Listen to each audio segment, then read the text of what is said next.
This is Optimal Living Daily Relationships, episode 97. 7 Simple Steps to Turn Enemies into Friends, part 2, by Laura and Mark Tong with goodlifezen.com.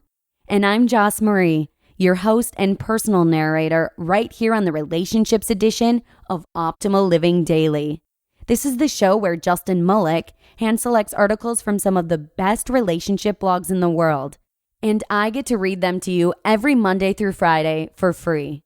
Today, I have the second part of a 2-part mini-series by Laura and Mark Tong with goodlifezen.com. So please make sure and check out yesterday's episode first to hear part 1 if you haven't already. And with that, let's hear today's post and continue optimizing your life. 7 Simple Steps to Turn Enemies into Friends, Part 2, by Laura and Mark Tong with goodlifezen.com. Number 4, keep talking. Quote, "It pays to know the enemy, not least because at some time you may have the opportunity to turn him into a friend." Margaret Thatcher.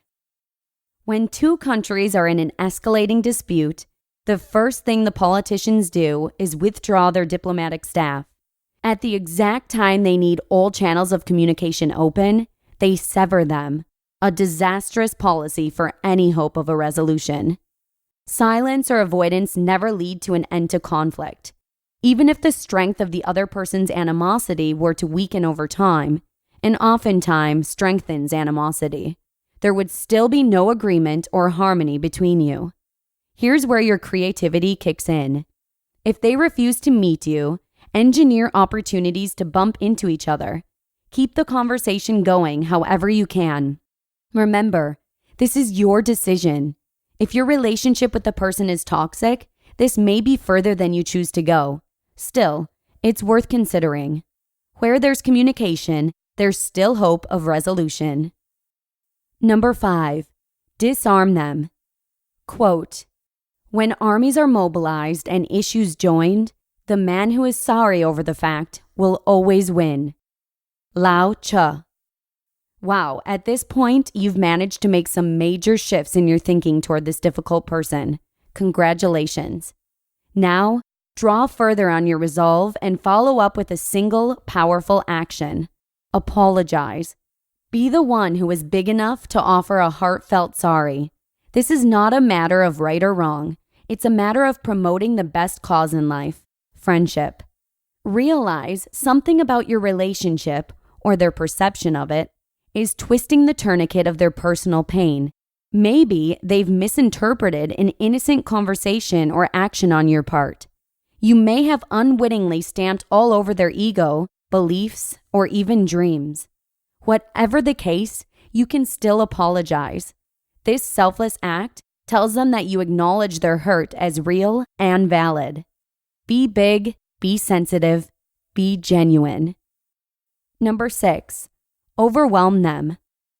Quote, "The only way to have a friend is to be one." Ralph Waldo Emerson. By now, you will have clearly demonstrated your positive feelings and intentions toward this person. Understand that doing these things does not constitute accepting their poor behavior. Rather, these acts are a testament to your strength of character and your unshakable positive stance. Want to take it even further? Now it's time to nail up your friendship manifesto. Let them know how much of a friend you are with extreme kindness. Go out of your way to be generous. Instead of making time for yourself, make time for them. Rock their day with an unexpected, thoughtful act. Top this off by showing genuine respect. Show them you recognize their value and contribution. Meet their human need for validation. Ramp your efforts up by taking every opportunity to praise them, especially to others. Only speak positively of them. Don't ever talk about the unpleasant things they may have done or said. Again, this needs to be genuine, so search diligently for ways you can show honest appreciation for their efforts and actions. Ready for the tricky bit? A true friend shares the good times and the bad. If you truly want to turn an enemy into a friend, Treat them as such and be vulnerable when life gets rocky. Yes, ask your enemy to help you. If your friendship message hasn't gotten through already, this will take a hammer to their negative perception of you. Number 7, conquer their hearts with unrelenting love. Quote, love is the only force capable of transforming an enemy into a friend. Martin Luther King Jr. Love your enemy? Whoa, that probably seems about as doable as taming a rabid shrew, right? But remember what's at stake here, your peace of mind and your happiness. Again, it's your choice whether or not to go this far. Start by focusing only on their lovable aspects. Act only lovingly toward them. Transform your respect into fondness and your appreciation into affection. Grow your empathy into love. Turn an enemy into a friend using all the points above, but turn an enemy into a lifelong friend by showing them genuine love. A lifetime of animosity or a lifetime of friendship? How magical would your life be if loving friends stood right where your enemies are today? Imagine the animosity is gone. Picture the fight is over, done with. No more hurt or anger, no more tears, and no more fear of what will or won't be said or done.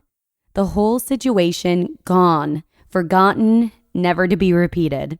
You look forward to your days again, relaxed, happy.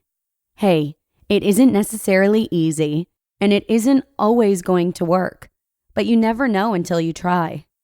It takes a special person to take that first step and admit they wronged someone, and then put that wrong right. It takes an exceptional person to take the first step when they believe they are the one who has been wronged. But if you take that step, the only thing you have to lose is an enemy. Be special. Be exceptional. You just listened to part 2 of the post titled 7 Simple Steps to Turn Enemies into Friends by Laura and Mark Tong with goodlifezen.com. Thank you so much to Laura and Mark for letting us share this beautiful post here on Optimal Living Daily Relationships today and yesterday. We always love hearing from different authors and broadening our pool of content. And that's a wrap for episode 97. Thanks so much for joining me here on this lovely Tuesday, and I hope to see you again tomorrow, where your optimal life awaits. Hello, Life Optimizer. This is Justin Malik, creator and producer of this podcast, but also Optimal Living Daily, the show where I read to you from even more blogs covering finance, productivity, minimalism, personal development, and more from incredible bloggers like Derek Sivers, Zen Habits, Mark and Angel, The Minimalists, and all the ones you hear on this show too. So if you enjoyed today's episode and like taking amazing blogs on the go, come on over to Optimal Living Daily and subscribe to that one too. And together, we'll start optimizing your life. You've been listening to Optimal Living Daily. Be sure to hit the subscribe button to stay up to date on each new episode. And head to oldpodcast.com, that's OLDpodcast.com, for a free gift as well as more actionable tips and resources to help you maximize your potential. Thanks for joining us, and remember, your optimal life awaits.